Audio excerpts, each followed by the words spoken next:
بسم اللہ الرحمن الرحیم۔ مفتی شعیب اللہ خان صاحب کے بیانات کے لیے مفتی صاحب کے آفیشیل چینل کو سبسکرائب کریں اور زیادہ سے زیادہ شیئر کریں۔ الحمدللہ رب العالمین والصلاة والسلام علی اشرف الانبیاء والمرسلین وعلی آلہ وصحبہ اجمعین ومن تبعہم بإحسان الی یوم الدین۔ محترم حضرات، یہ ہماری ماہانہ اصلاحی مجلس کی دوسری نشست ہے، اور گزشتہ جو مجلس ہوئی تھی اس کے اندر اس بات پر روشنی ڈالی گئی تھی کہ یہ خانقاہی نظام کس مقصد سے منعقد کیا جاتا ہے۔ سب سے پہلے اس بات کا ذکر اس لیے ضروری ہوا کہ ہمارے ذہنوں میں یہ بات اچھی طرح بیٹھ جائے کہ مقصد کیا ہے، اس لیے کہ مقصد اگر ذہن میں موجود نہیں ہے تو کوئی کام درست نہیں ہو سکتا۔ اس لیے میں نے گزشتہ مجلس میں تفصیل کے ساتھ اس بات پر روشنی ڈالی تھی کہ اصلاحی مجالس کا، خانقاہی نظام کا مقصد اعظم کیا ہوتا ہے۔ آج اس مجلس کے اندر میں یہ چاہتا ہوں کہ علمی پیرائے میں آپ کے سامنے اس بات پر گفتگو کروں کہ قرآن و حدیث کی روشنی میں خانقاہی نظام کی حیثیت کیا بنتی ہے، اور اس کی ضرورت اس لیے ہے کہ بہت سارے لوگوں کے ذہنوں میں یہ ہے کہ خانقاہی نظام شریعت سے کوئی میل کھانے والی چیز نہیں ہے، اور اس کو یہ سمجھتے ہیں کہ یہ صوفیات کی من گھڑت چیز ہے۔ قرآن اور حدیث کے اندر اس کا کوئی ذکر موجود نہیں۔ چونکہ ہم چل رہے ہیں تو ہر بات سمجھ کر چلیں، اور ایک طرف ہم علم سے خوشہ چینی کریں، قرآن اور حدیث کے دلائل سے خوشہ چینی کریں، اور دوسری طرف قرآن و حدیث ہی سے ایک اور چیز اخذ کرنے میں بھی کامیاب ہو جائیں، جس کو ہم کہتے ہیں عشق و محبت اور معرفت۔ لہذا یہ دونوں چیزیں آپ کے سامنے آتی رہنی چاہیے۔ اس لیے آج کی مجلس میں میں اس بات پر گفتگو کروں گا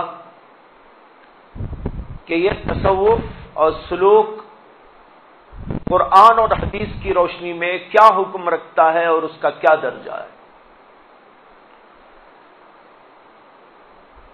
میرے سامنے اس وقت میں میرے شیخ و مرشد اور استاد حضرت مسیح الامت مولانا مسیح اللہ خان صاحب نور اللہ مرقدہ کی کتاب رکھی ہوئی ہے،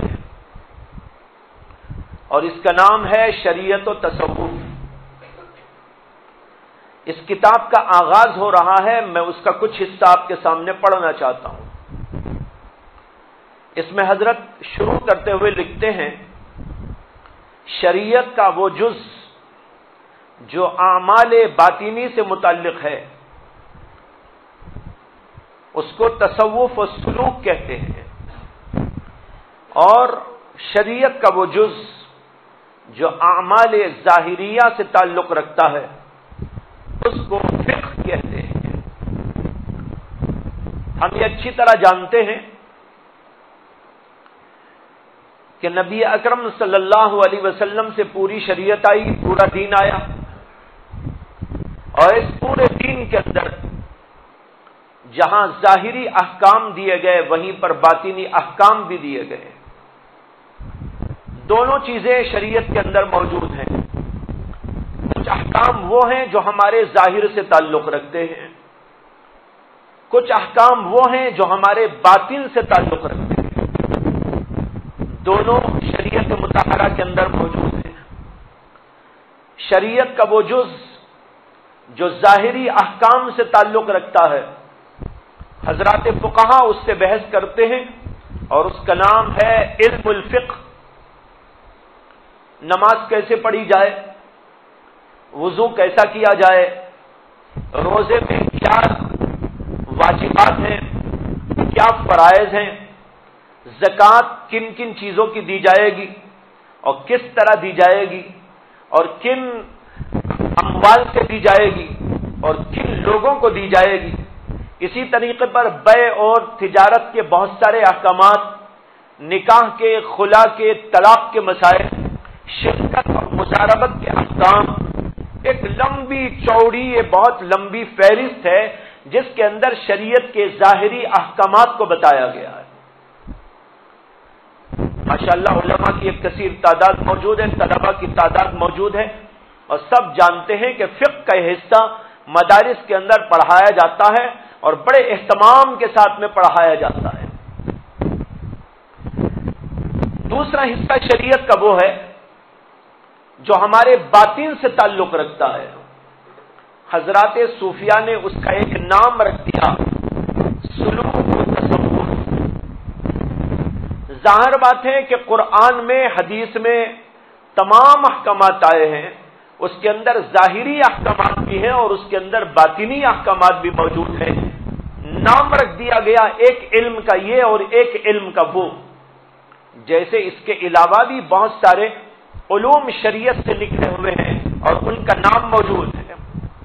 جیسے مثال کے طور پر علم الکلام، علم الکلام میں عقائد سے بحث ہوتی ہے، اللہ کے بارے میں عقیدہ، رسول اللہ صلی اللہ علیہ وسلم کے بارے میں عقیدہ، آخرت کے بارے میں عقیدہ، صحابہ کے بارے میں عقیدہ، اسی طریقے پر اولیاء اللہ کے بارے میں عقیدہ، اللہ کی کتابوں اور اللہ کے فرشتوں کے بارے میں عقیدہ، کیا اور کیسا ہونا چاہیے اور اس کی کیا تفصیل ہے، یہ قرآن اور حدیث ہی سے نکلا ہوا ایک علم ہے اور اس کو ایک الگ نام دے دیا گیا، علم الکلام۔ علم الکلام نام الگ رکھ دینے سے یہ سمجھ لینا کہ یہ قرآن و حدیث سے نہیں ہے، پتہ نہیں کہاں سے آ گیا ہے، الگ ہے، یہ ایک بے وقوفی کا نام ہے، یہ کوئی علمی انداز سوچنے کا، غور و فکر کا نہیں۔ اگر کوئی کہتا ہے کہ علم الفقہ یہ پتہ نہیں کون سی چیز ہے، ہم تو قرآن کو مانتے ہیں، ہم تو حدیث کو مانتے ہیں، بھائی یہ قرآن اور حدیث کافی ہے، فقہ کی کیا ضرورت؟ چنانچہ ایک طبقہ موجود ہے ایسا جو کہتا ہے کہ ہم کو قرآن و حدیث کافی ہے، ہم کو اس بات کی ضرورت نہیں کہ ابو حنیفہ نے، امام شافعی نے، امام مالک نے یا اور کسی امام نے اپنی فقہ کیا مرتب کی ہے، ہم کو اس کی کوئی ضرورت نہیں۔ حالانکہ فقہ کا علم قرآن اور حدیث ہی سے نکلا ہوا ہے۔ بالکل اسی طریقے پر جیسے ظاہری احکامات شریعہ کو امام اعظم ابو حنیفہ نے، امام مالک نے، امام شافعی نے اور امام ابن ابی لیلہ نے، امام ابن المبارک نے، امام احمد بن حنبل نے، امام سفیان ثوری نے، امام اسحاق بن راہوی نے اور امام ابن ابی لیلہ نے، امام وکی نے، اس طرح کے بزرگوں نے مرتب کیا اور بعد میں چل کر 4 ائمہ کی فقہ دنیا میں رہ گئی، یہ انہوں نے قرآن و حدیث ہی سے مستنبط کیا اور قرآن و حدیث ہی کے علوم کو ہمارے سامنے آسان کر کے رکھ دیا ہے۔ بالکل اسی طرح جو شریعت کا باطنی حصہ تھا، ہمارے دل سے تعلق رکھنے والے اعمال کا حصہ تھا، اس حصے پر ایک اور طبقے نے کام کیا، قرآن و حدیث سے اس کو نکالا اور اس کو الگ سے مرتب کر ڈالا، اس کے اصول و کلیات بنا دیے، جیسے فقہ میں اصول و کلیات بنا دیے اور اس کے جزیات اسی کے ماتحت ہم دیکھتے ہیں۔ اسی طریقے پر کچھ حضرات اولیاء اللہ نے قرآن اور حدیث کا وہ علم جو ہمارے باطن سے تعلق رکھتا ہے اس کو نکالا اور انہوں نے الگ سے اس کو مرتب کر ڈالا اور اس کا نام رکھ دیا گیا علم التصوف یا علم السلوک۔ تو یہ بھی قرآن و حدیث کا علم ہے اور یہ بھی قرآن و حدیث ہی کا علم ہے۔ یہ ظاہری احکامات کے بارے میں ہے، یہ باطنی احکامات کے بارے میں ہے، اور ایک علم علم الکلام ہے جو ہمارے عقیدوں سے متعلق رکھا گیا ہے۔ اس طریقے پر قرآن و حدیث ہی سے نکالے ہوئے یہ سارے علوم ہیں۔ یہاں پر حضرت نے جو پہلا جملہ کہا اس کی میں نے تشریح کی، اسی کے ساتھ یہ عرض کر دوں کہ ہر علم کے ماہرین کو اللہ نے دنیا میں پیدا کیا اور ان علوم کے ماہرین سے اللہ نے دنیا کے اندر زبردست کام لیا اور خدمت کی۔ حضرات فقہائے کرام سے فقہی احکامات کے سلسلے میں اللہ نے کام لیا اور زبردست کام لیا۔ امام اعظم ابو حنیفہ، امام شافعی، مالک اور امام احمد بن حنبل، ان حضرات سے اللہ تبارک و تعالیٰ نے علم الفقہ کے سلسلے میں کام لیا۔ کچھ لوگوں کو اللہ تعالیٰ نے محدث کا نام دے کر دنیا میں روشن کیا اور ان کے ذریعے علم الحدیث کو دنیا کے اندر چمکایا اور اس کی خدمت ان سے لے لی۔ کچھ حضرات کو قرآن کریم کی تفسیر پر لگا دیا اور قرآن کریم کی تفسیر کے علم سے متعلق اللہ نے ان سے خدمت لی اور ان کی خدمات آج موجود ہیں۔ اسی طریقے پر کچھ لوگوں کو علم الکلام پہ لگایا اور علم الکلام کی جزیات، علم الکلام کے اصول و کلیات کو مرتب کر ڈالا اور ان سے اللہ نے اس سلسلے کی بڑی خدمات لی۔ اسی طریقے پر بھائیوں، علم التصوف کے سلسلے میں بھی اللہ نے کچھ لوگوں کو ایک جو ہے خدمت کا موقع دیا اور انہوں نے اس سلسلے میں بے شمار اور بہت ہی مضبوط قسم کی خدمات انجام دی۔ حضرت حسن بصری کا نام آتا ہے، اسی طرح حضرت شیخ عبد القادر جیلانی رحمت اللہ علیہ کا نام آتا ہے، حضرت جنید بغدادی رحمت اللہ علیہ کا نام آتا ہے، اور ہندوستان میں حضرت خواجہ اجمیری کا نام آتا ہے، اور حضرت نظام الدین اولیاء کا نام آتا ہے۔ اسی طریقے پر خواجہ گیسو دراز رحمت اللہ علیہ کا نام آتا ہے، اور حضرت داتا گن شکر رحمت اللہ علیہ کا نام آتا ہے۔ یہ سب جو بزرگان گزرے ہیں انہوں نے اس علم کو لیا اور قرآن و حدیث ہی سے نکالا اور ان کو مرتب کر کے لوگوں کے سامنے پیش کر ڈالا، اور پیش کرنے کے ساتھ ساتھ اس کے اوپر لوگوں کو چلایا تاکہ لوگ اس علم سے براہ راست استفادہ کریں اور اس کے اوپر چل کر اللہ کی قربت حاصل کریں۔ اس طریقے پر یہ سارے علوم کے ماہرین سب کے سب اپنے ہی لوگ ہیں، فقہاء اپنے ہیں، محدثین اپنے ہیں، صوفیہ اپنے ہیں، اسی طرح علم الکلام والے اپنے ہیں، اسی طریقے پر اور علوم و فنون کے ماہرین یہ سب کے سب اپنی جگہ پر ایک ایک خدمت کی لائن پہ لگ گئے تھے، باقی سب کے سب ہر علم کے اندر ماہر تھے۔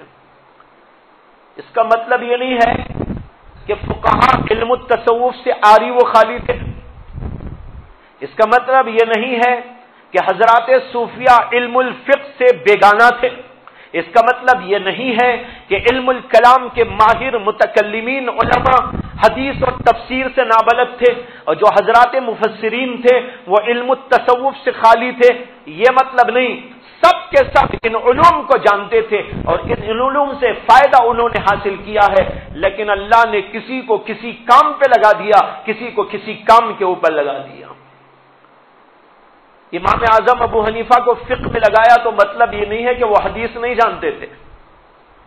اگر امام بخاری کو اللہ نے حدیث کی خدمت میں لگایا تو اس کا مطلب یہ نہیں ہے کہ وہ فقہ نہیں جانتے تھے۔ اگر حضرت ابو الحسن اشعری کو اللہ نے علم الکلام کی خدمت میں لگایا تو اس کا مطلب یہ نہیں کہ وہ تفسیر اور حدیث سے نابلد تھے۔ اسی طرح اگر امام ابو منصور ماتریدی کو اللہ نے علم الکلام کی خدمت میں لگایا تو اس کا مطلب یہ نہیں کہ وہ علم التصوف سے بالکل بیگانہ تھے۔ یہ سب کے سب ان سارے علوم کے ماہر تھے، لیکن اللہ نے کسی کو کسی لائن سے اور کسی کو کسی اور لائن سے خدمت کا موقع عطا فرمایا۔ اس طریقے پر یہ سارے کے سارے بزرگوں نے اپنے اپنے دور میں خدمت انجام دی اور اس کے ذریعے یہ سارے علوم دنیا کے اندر زندہ ہو گئے. اللہ کے نبی صلی اللہ علیہ وسلم کی ذات مطہرہ، ذات مقدسہ تمام علوم کی جامع تھی. اللہ کے نبی نے خود فرمایا اوتیت علم الاولین والآخرین، مجھے اگلوں اور پچھلوں سب کا علم عطا کیا گیا ہے.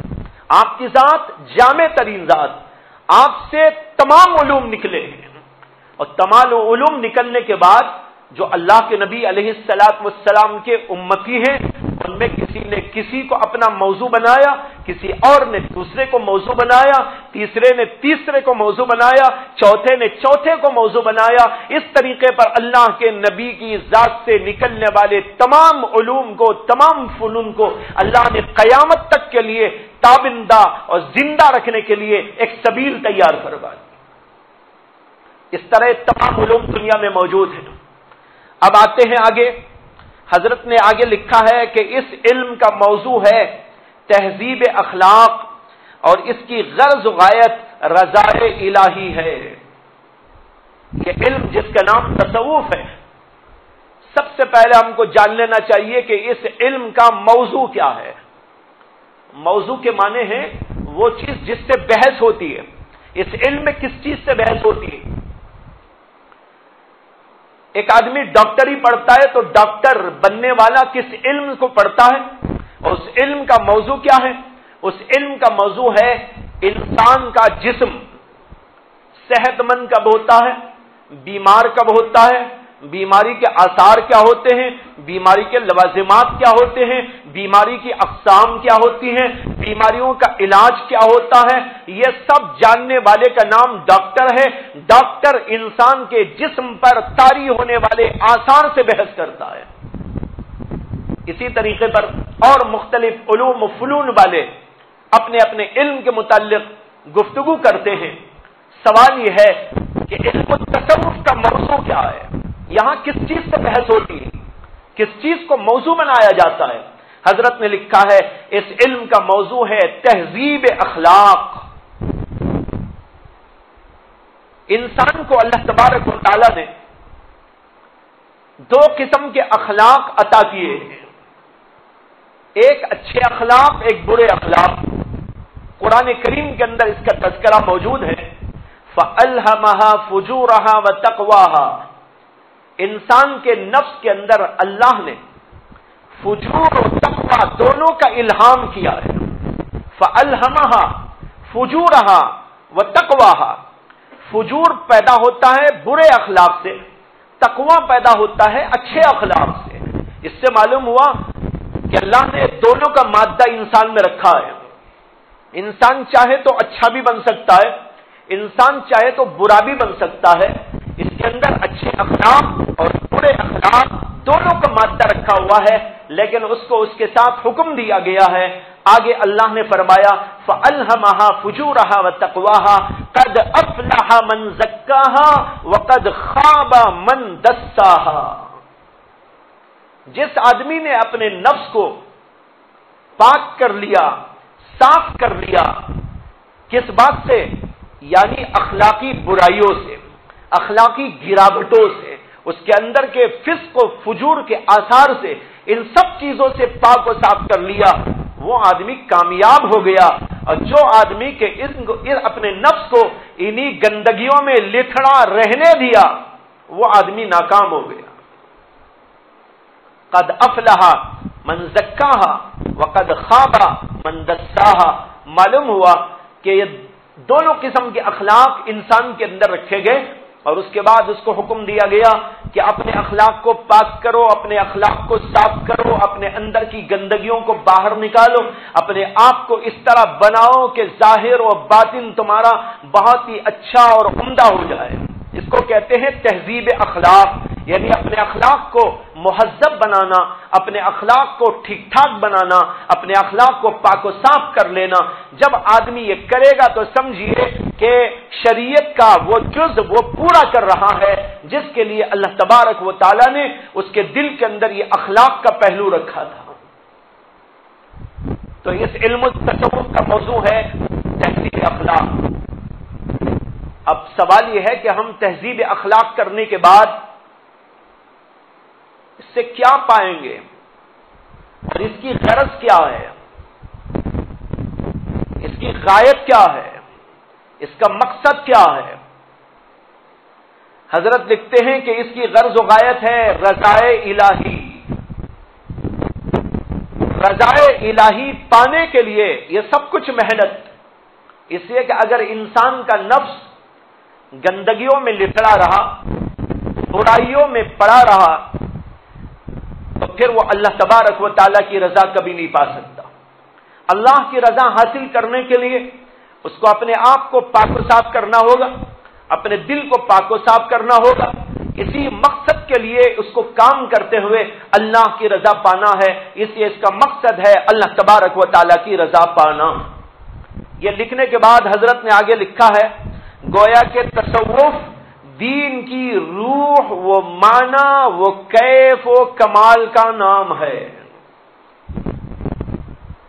گویا کہ تصوف دین کی روح، اس کا معنی، دین کا کیف و کمال کا نام ہے۔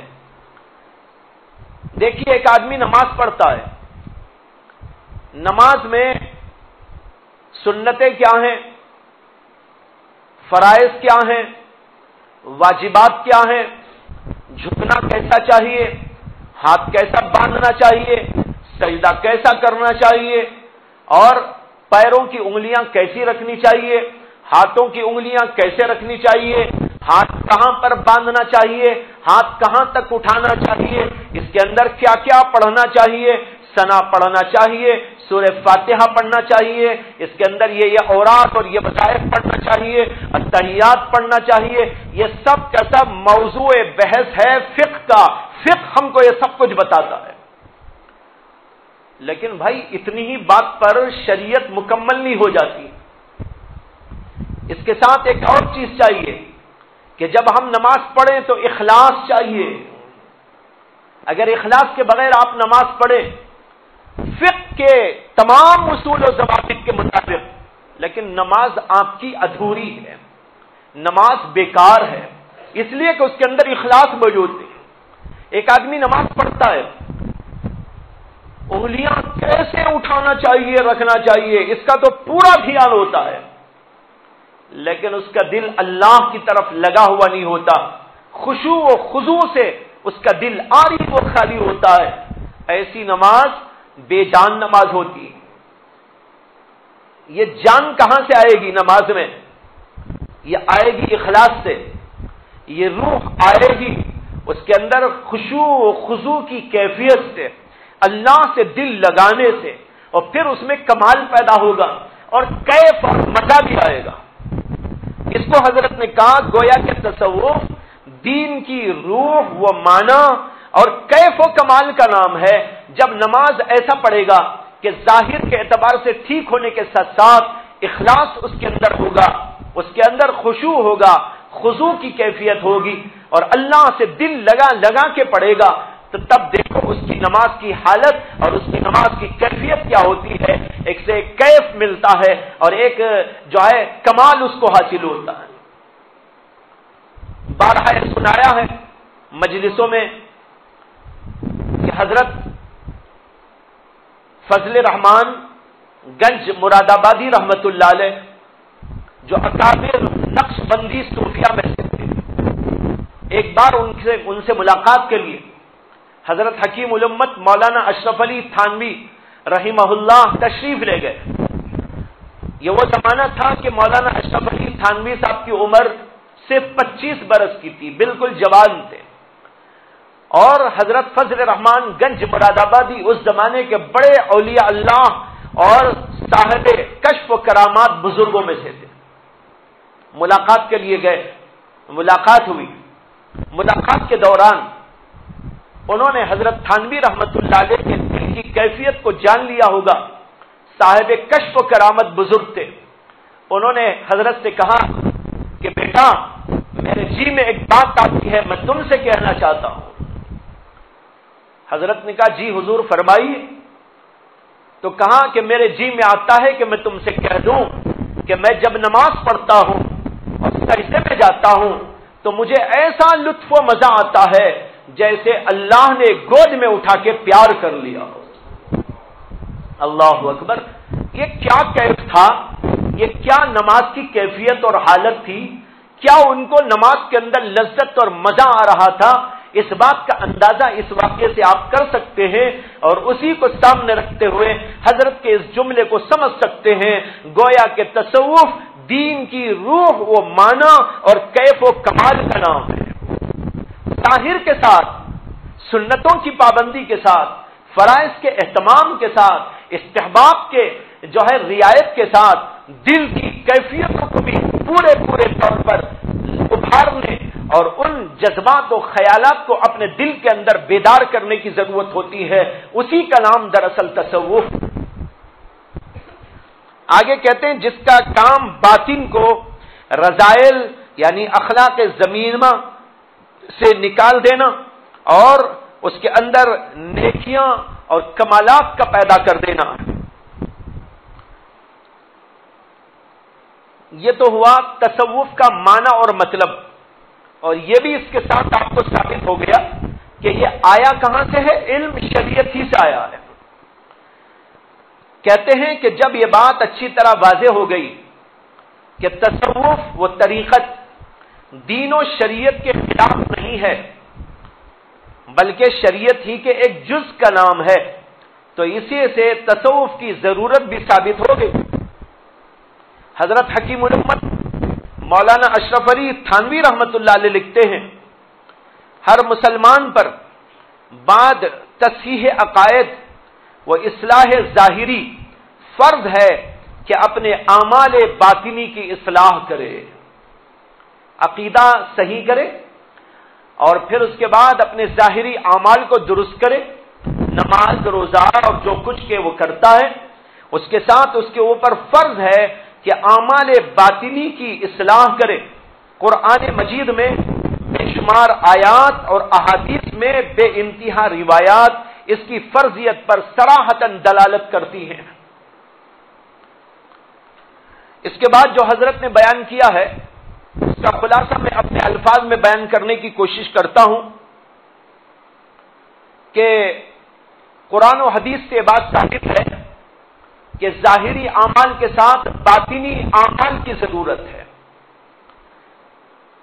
قرآن مجید کے اندر اللہ نے حکم دیا وَأَقِيمُوا الصَّلَاةَ وَآتُوا الزَّكَاةَ، ساری دنیا جانتی ہے، بچہ جانتا ہے کہ قرآن میں جگہ جگہ زکات دینے کا، نماز پڑھنے کا، نماز کو قائم کرنے کا اللہ نے حکم دیا ہے۔ اسی طریقے پر قرآن کریم نے کہا یا ایھا الذین آمنوا اصبروا وصابروا ورابطوا واتقوا اللہ لعلکم تفلحون۔ اس کے اندر جن اعمال کا اللہ نے ذکر کیا ہے، صبر کا ذکر فرمایا ہے، یہ دل کا عمل ہے۔ نماز کا اللہ نے ذکر کیا، ساری دنیا جانتی ہے۔ صبر کا بھی اللہ نے ذکر کیا اور کہا یا ایھا الذین آمنوا اصبروا، اے مسلمانوں، ایمان والو، صبر سے کام لو۔ صبر کا حکم بھی اللہ نے قرآن میں جگہ جگہ دیا ہے۔ یہ صبر کس سے ہوتا ہے؟ آنکھ سے ہوتا ہے، ناک سے ہوتا ہے، پیر سے ہوتا ہے، یا ہاتھ سے ہوتا ہے، یا منہ سے ہوتا ہے، یا کان سے ہوتا ہے؟ کس سے ہوتا ہے بھائی؟ دل سے ہوتا ہے۔ معلوم ہوا کہ یہ باطنی عمل ہے جو اللہ نے بیان کیا۔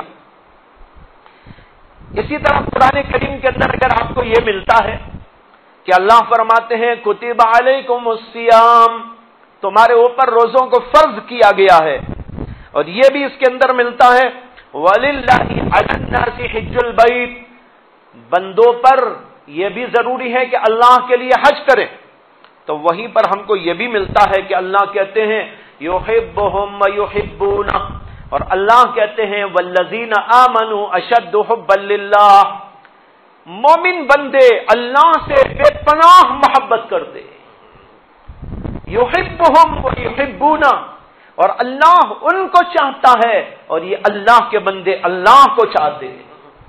محبت کا ذکر آیا کہ نہیں آیا؟ جہاں نماز کا ذکر، جہاں روزے کا ذکر، جہاں حج کا ذکر، جہاں زکات کا حکم، وہیں پر اجر آپ کو مل رہا ہے کہ اللہ کہہ رہے ہیں صبر کرو، اللہ کہتے ہیں وشکرو، شکر کرو، اللہ کہتے ہیں کہ مومن بندے اللہ سے محبت کرتے ہیں۔ اور اسی طرح یہ کہا گیا قرآن کریم کے اندر قل ان کان آباؤکم وابناؤکم واخوانکم وازواجکم وعشیرتکم واموال اقترفتموها وتجارۃ تخشون کسادها ومساکن ترضونها احب الیکم من اللہ ورسولہ وجہاد فی سبیلہ فتربصوا حتی یأتی اللہ بامرہ۔ اس آیت کے بارے میں امام شافعی کا قول ہے کہ مجھے قرآن میں اس سے زیادہ سخت کوئی آیت نہیں ملی۔ اس میں اللہ کہتے ہیں اے نبی صلی اللہ علیہ وسلم آپ کہہ دیجئے، بعض جگہ اللہ خود کہتے ہیں، بعض جگہ نبی سے کہلواتے ہیں۔ یہاں اللہ نے نبی سے کہلوایا اور کہا اے نبی آپ کہہ دیجئے۔ کیا کہہ دیجئے؟ کہ اے لوگوں، اگر تمہارے ماں باپ، اگر تمہاری اولاد، اور اگر تمہارے بھائی بہن، اور اگر تمہاری بیویاں، اور تمہارا مال، اور تمہاری تجارتیں، منڈیاں، اور اسی طرح تمہارے مکانات، یہ سب چیزیں اگر تمہیں اللہ سے زیادہ محبوب ہیں، اللہ کے رسول سے زیادہ پیاری ہیں، اللہ کے راستے میں جہاد سے زیادہ پیاری ہے، تو انتظار کرو کہ اللہ کا حکم آ جائے، یعنی تمہارے اوپر خدا کا عذاب آ جائے۔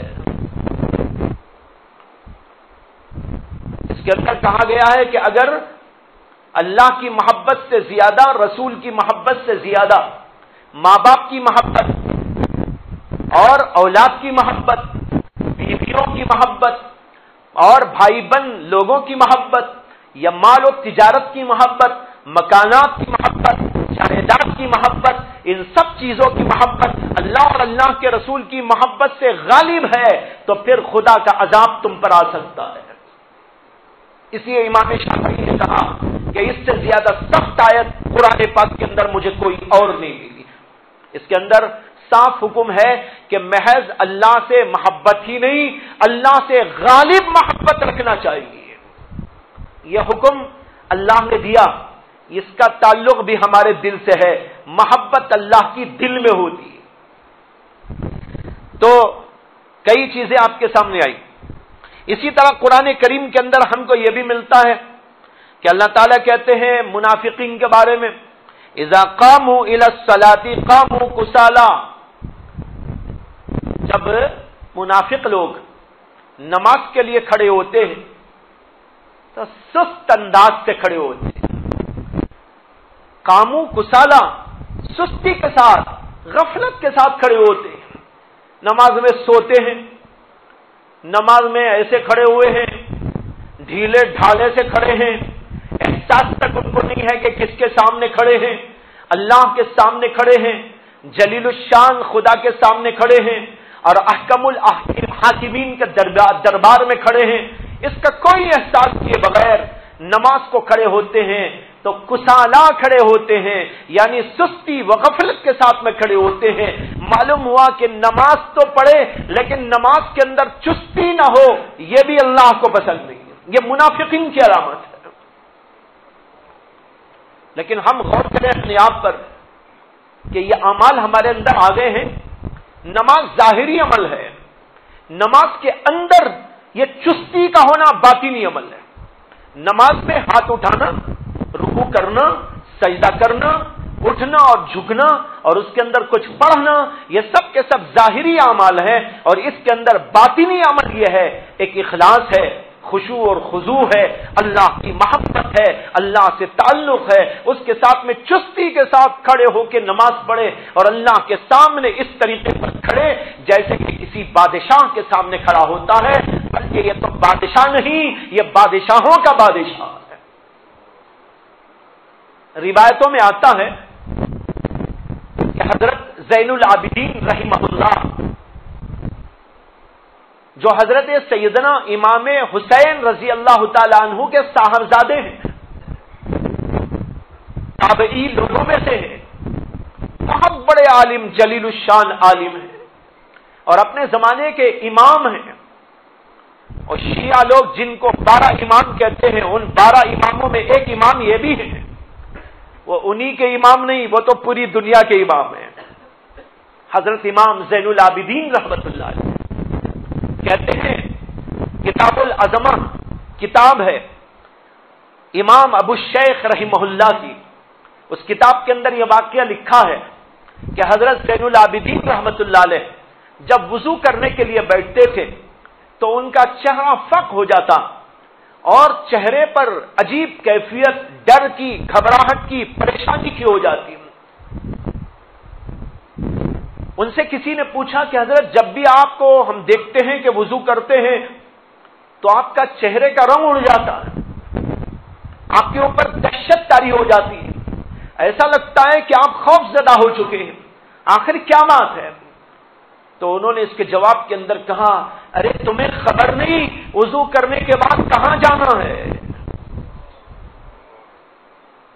انہوں نے کہا کہ تمہیں خبر نہیں کہ وضو کرنے کے بعد کہاں جانا ہے؟ اللہ کے دربار میں جانا ہے، اللہ کے دربار میں جانے والا کہ یوں ہی جا سکتا۔ تو بھائیو، یہ ہیں وہ باطنی اعمال، ان کی ضرورت ہے۔ اس کے جو ہے اس آیت میں اس کی طرف اشارہ ہوا، اذا قاموا الى الصلاة قاموا كسالى۔ اسی طرح اللہ نے قرآن میں کہا، یراؤون الناس، نماز پڑھتے ہیں لوگوں کو دکھانے کے لیے، نماز پڑھتے ہیں لوگوں کو دکھانے کے لیے۔ یہ ریاکار لوگ ہیں، اخلاص ان کے اندر موجود نہیں ہے۔ اللہ نے اس کے اوپر نکیر کی اور ان لوگوں کے اس عمل بد پر تنبیہ کر دی۔ معلوم ہوا کہ اس برے عمل سے اپنے آپ کو بچانا ضروری ہے، اس کا تعلق بھی ہمارے دل سے ہے۔ ایک مقام پر تاریک نماز وہ تاریک زکات کی مذمت ہے، تو دوسرے مقام پر تکبر اور عجب کی برائی بھی موجود ہے۔ تکبر کرے تو اس کے لیے سخت سخت وعیدیں، عجب و خود پسندی میں مبتلا ہو جائے تو اس کے لیے بھی جو ہے بڑی جو ہے قرآن و حدیث کے اندر مذمتیں اور برائی بیان کی گئی ہے۔ تو معلوم ہوا کہ اس طرح ہم قرآن و حدیث میں غور کرتے ہیں تو جہاں پر ہم کو ظاہری اعمال کا ذکر ملتا ہے وہیں پر باطنی اعمال کا تذکرہ بھی ملتا ہے۔ انہی باطنی اعمال کو کہا جاتا ہے تصوف۔ اب میں آپ سے عرض کروں، اخلاص کی ضرورت ہے کہ نہیں ہے؟ صبر کی ضرورت ہے یا نہیں ہے؟ شکر کی ضرورت ہے کہ نہیں ہے؟ اللہ کی محبت کی ضرورت ہے کہ نہیں ہے؟ اللہ تبارک و تعالیٰ سے تعلق پیدا کرنے کی ضرورت ہے کہ نہیں ہے؟ اسی طریقے پر ریاکاری سے بچنے کی ضرورت ہے کہ نہیں ہے؟ سستی و غفلت کے ساتھ نماز پڑھنے سے اپنے آپ کو دور رکھنا ضروری ہے کہ نہیں ہے؟ جب یہ ساری چیزیں ضروری ہیں تو تصوف کے اندر انہی کو جمع کر دیا گیا ہے، تو وہ تصوف غلط کیسا ہو جائے گا؟ ارے یہی تو ہے تصوف، یہ قرآن و حدیث ہی سے نکلا ہوا علم جس میں اخلاص کی ضرورت کا بیان، اللہ سے محبت کا تذکرہ اور اللہ کے نبی کی محبت کا تذکرہ، اللہ سے تعلق کا بیان اور اللہ کی معرفت حاصل کرنے کی ضرورت و اہمیت۔ قرآن کریم میں اللہ تبارک و تعالی نے فرمایا، وَمَا خَلَقْتُ الْجِنَّ وَالْإِنسَ إِلَّا لِيَعْبُدُونَ، میں نے جنات اور انسانوں کو نہیں پیدا کیا مگر صرف اس لیے تاکہ وہ میری بندگی کریں، تاکہ وہ میری بندگی کریں۔ الا لیعبدون، اسی لیعبدون کی تفسیر میں کتب تفسیر کے اندر لکھا ہے کہ حضرت سیدنا عبداللہ بن عباس رضی اللہ تعالیٰ عنہ نے فرمایا، لیعبدون کے معنی ہیں لیعرفونی، میری پہچان پیدا کریں۔ میں نے جنات اور انسانوں کو اس لیے پیدا کیا ہے تاکہ وہ میری پہچان پیدا کریں، یعنی میری معرفت حاصل کریں۔ میری پہچان کے لیے میں نے جنات اور انسانوں کو پیدا کیا۔ یہ معرفت بھی دراصل قلب سے ہونے والا ایک عمل ہے اور اس کا ذکر قرآن کر رہا ہے، اور قرآن اس انداز سے کر رہا ہے کہ جنات اور انسانوں کی پیدائش کا اصل مقصد ہی ہے۔ اب اسی مقصد اصلی کو کوئی سمجھے کہ غیر ضروری، تو اس کا تو کوئی علاج نہیں۔ اگر کوئی آدمی انسان کے زندگی کے لیے پانی کو غیر ضروری قرار دے دے تو اس کا کیا علاج کیا جا سکتا ہے سوائے اس کے کہ اسے مینٹل ہاسپٹل میں داخل کر دیا جائے. اسی طرح کچھ لوگ ایمانی اعتبار سے مینٹل ہوتے ہیں، ان کو بھی مینٹل ہاسپٹل کی ضرورت ہوتی ہے کہ ان کو جا کر سمجھایا جائے کہ بھائی دیکھیے یہ ساری چیزیں ہیں، لیکن چونکہ سمجھ نہیں ہیں تو اسے کچھ علاج کی ضرورت پڑتی ہے.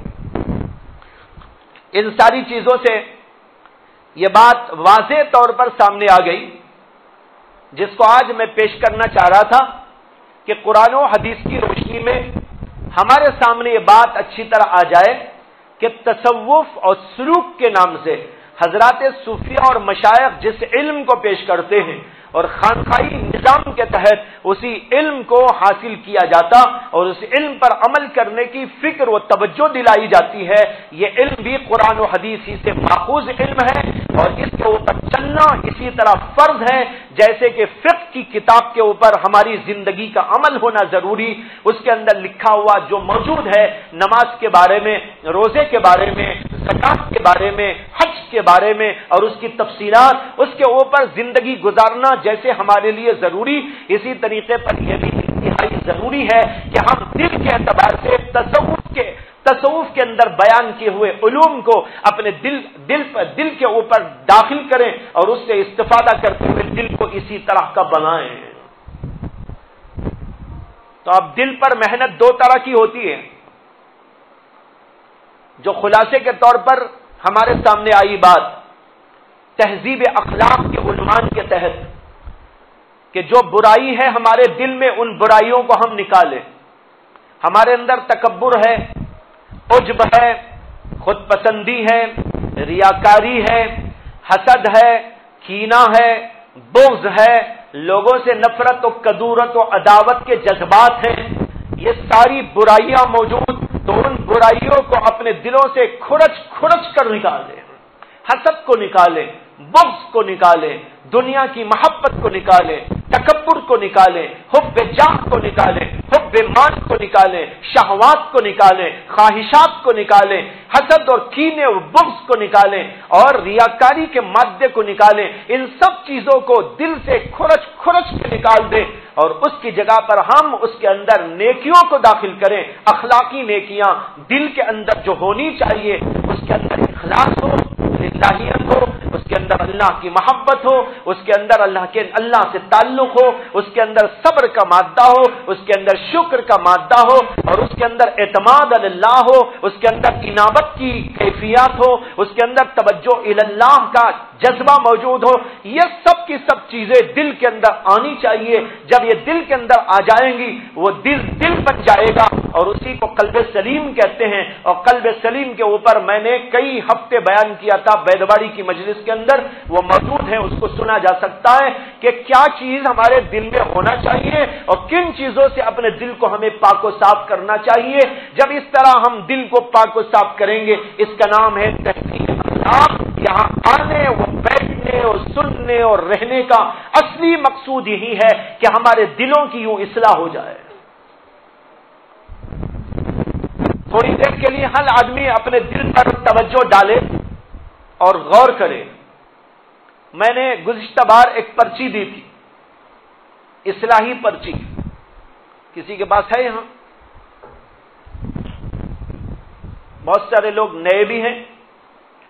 اصلاحی پرچی گزشتہ بار ہم نے دی تھی، اب بھی آپ کو مل جائے گی. عشاء کے بعد ہمارے استقبالیہ میں آپ پہنچ کر جناب احمد سعید صاحب سے مل لیں، ان سے وہ پرچی آپ کو مل سکتی ہے. اس پرچی کے اندر ہم نے اصلاح کے لیے کچھ چیزیں لکھی تھی. ایک تو نماز وغیرہ کا بیان تھا، تہجد کا، ذکر کا، تلاوت کا، اور اسی کے ساتھ ساتھ چھوٹا نظر نہیں آتا کہاں ہے، اخلاق میں برے اخلاق، اچھے اخلاق. اچھے اخلاق اخلاص، صبر، شکر، اللہ کا خوف، توکل اللہ، تواضع، حب الہی، زہد و قناعت، سخاوت، اچھے اخلاق. دوسرا کالم اس کے اندر ہے برے اخلاق کا، ریاکاری، غصہ، تکبر، تجھ کو خود پسندی، حسد، بغض، بخل، حب دنیا، حب جاہ، ایک کالم کی چیزیں اپنے اندر ہونا چاہیے اور دوسرے کالم کی چیزیں اپنے دل میں نہیں ہونا چاہیے. جو ایک کالم میں لکھا ہوا ہے اس پر آپ غور کریں، اخلاص میرے اندر ہے یا نہیں ہے، اور صبر میرے اندر ہے کہ نہیں ہے، شکر ہے کہ نہیں ہے، اللہ کا خوف ہے کہ نہیں ہے، اللہ کی محبت ہے یا نہیں ہے، تواضع اور انکساری موجود ہے کہ نہیں ہے، اور قناعت اور زہد موجود ہے کہ نہیں ہے. اگر موجود نہیں ہے پیدا کرنے کی کوشش کی جائے، اگر موجود ہے تو اس کو بڑھانے کی کوشش کی جائے. اور دوسرے کالم میں جو لکھا ہے ریاکاری، غصہ، تکبر، عجب، حسد، بخل وغیرہ، یہ نہیں ہونا چاہیے. اگر دیکھیں کہ اپنے اندر یہ بیماریاں موجود ہیں تو ان کو کھرچ کر نکالنے کی کوشش کریں تاکہ ہمارا دل ان سے پاک و صاف ہو. اور اللہ نے جیسے کہا قد افلح من زکاہا، جس نے ان گناہوں سے، ان بیماریوں سے، ان بد اخلاقیوں سے اپنے دل اور نفس کی پاکی و صفائی حاصل کر لی وہ کامیاب ہو گیا، اور جو ایسا نہیں کیا وہ ناکام ہو گیا. اب ہمیں کامیاب بننا ہے، اور یہ قرآن کی آیت ہے. دنیا بھر کے اندر یہ بات مسلم ہے کہ ہر آدمی یہ چاہتا ہے کہ ہم کامیاب بنیں، کوئی آدمی نہیں چاہتا کہ ہم ناکام بنیں. اور اللہ کہہ رہے ہیں کامیابی یہ ہے، ناکامی یہ ہے اپنے آپ کو برائیوں سے بچانا، دل کو پاک و صاف کر لینا، جس کا بھی تذکرہ کچھ تفصیل کے ساتھ کیا گیا، ان سے پاک و صاف کر لینا، یہ ہے اپنے آپ کو پاک و صاف کر کے کامیاب ہونا. جو آدمی ایسا نہیں کرے گا تو وہ ناکام ہوگا اللہ کی نگاہ میں. اب ہم سب کو کامیاب بننا ہے تو بھائی اس کے اوپر محنت کرنی پڑے گی. کرنے تیار ہیں آپ لوگ؟ دیکھیے دنیا میں واض و نصیحت کی بہت سی مجلسیں ہوتی ہیں، ہر جمعہ میں بیان ہوتا ہے اور آپ سب کے سب لوگ شریک بھی ہوتے ہیں. میں بھی 35 سال سے تقریباً بیدواڑی میں بیان کر رہا ہوں ہر جمعہ. اسے کوئی کیلکولیٹ کر کے بتائے کہ کتنے جمعہ ہو جائیں گے، کتنے؟ 35 سال سے. اور ہر مہینے میں 4 تو ہوتے ہی ہیں، کبھی کبھی 5 جمعہ بھی ہو جاتے ہیں. اس کے علاوہ بھی دوسرے قسم کے بیانات چلتے رہتے ہیں. تو بیانات کا سلسلہ تو بہت چل رہا ہے، لیکن سوال یہ ہے کہ ان بیانات کے بعد ہمارے دلوں میں کیا کیفیت پیدا ہو رہی ہے اور ہم عملی اعتبار سے کیا اقدامات کر رہے ہیں. اس لیے میں یہ نہیں چاہتا کہ یہاں کی یہ مجلس بھی صرف ایسی ہو جائے کہ آئیں اور بیٹھیں اور چلے جائیں، بلکہ اس کے بجائے کچھ کرنے کا عزم اور اپنے آپ کو کچھ بنانے کا حوصلہ اور اس کے لیے محنت اور اس کے لیے مجاہدہ کرنے کی عادت اور اس مجاہدے کے لیے ہمت، یہ چیزیں بہت ضروری ہیں. تو ہمیں سب سے پہلے عزم کرنا ہے کہ ہم اپنے آپ کی اصلاح کریں گے اللہ کی رضا کے لیے، اور کوئی مقصد نہیں. میں نے تو یہاں حضرت کی کتاب سے آپ کو پڑھ کے سنا دیا ہے کہ اس کا کوئی مقصد نہیں، اس کا مقصد ہے رضائے الہی، اللہ کی رضا مل جائے، اللہ ہم سے راضی ہو جائے. بھائیو یہ کہنے کو جی چاہتا ہے کہ ایسا لگتا ہے کہ آج ہم سب نے مل کر اپنے خدا کو ناراض کر دیا.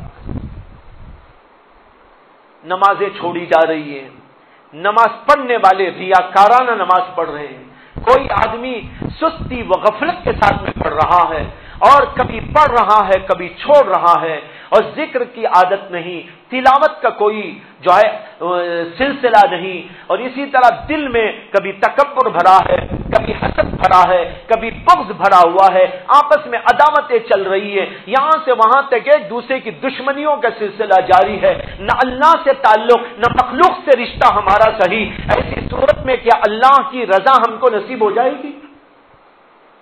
اللہ کی رضا کے لیے اصول ہیں. اللہ کی رضا کے اصول بتانے ہی کے لیے اللہ نے پیغمبروں کو دنیا میں بھیجا.